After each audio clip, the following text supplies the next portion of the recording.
AVtv is a product of the AV journalism class produced for the students of Amador Valley High School. The views expressed on the show do not represent the views of AVHS teachers, admin, or PUSD personnel.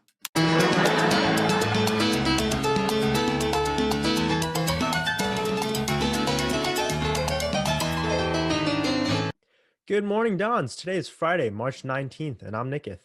And I'm Sonali. Dons, don't forget, if you want to connect with us through email to send us some feedback, or if you have a great idea for a story, please reach out to us at avtv@rocketmail.com. Dawn, spring break is almost here. Spring break starts on April 5th, and power through these next few weeks. We're almost there. Now for the students going back, all students that are going back to hybrid are now eligible for a free lunch. Don't forget to grab some food on your way home. Now we have 5 and 30, where we tell you the top 5 stories this month in under 30 seconds. Let's check it out.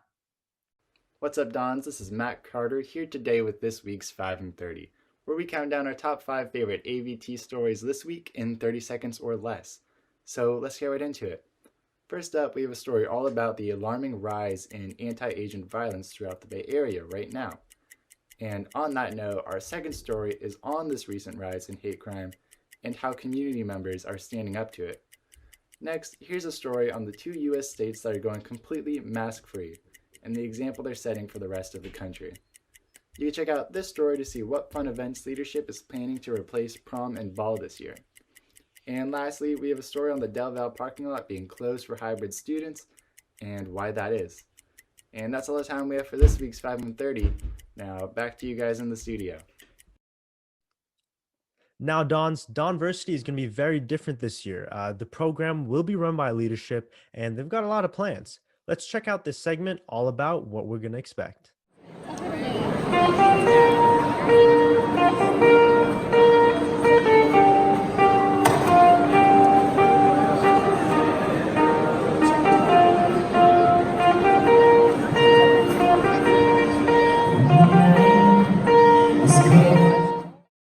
Now we have a Grammy recap. Let's check it out. Well, good evening, everybody, and welcome to the 63rd Annual Grammy Awards. Although this year's Grammys took place in a time that's far from normal, there were a series of spectacular performances as well as great hosting from Trevor Noah. As per usual, there were a fair share of snubs. However, there were also a lot of greatly deserving artists that won Grammys this year. The show kicked off with Harry Styles performing his hit single Watermelon Sugar and continued on with performances by Billie Eilish, Doja Cat, Megan Thee Stallion and Cardi B performing their hit single WAP, as well as performances by Taylor Swift, Dua Lipa, and a theatrical performance by DaBaby. Bad Bunny was also present and very deservingly won. Also, Bruno Mars and Anderson .Paak's new band Silk Sonic had a 70s-inspired performance debut. Notably, the most powerful performance was Lil Baby with his song The Bigger Picture that talks about the systemic and daily implications of racism in our country.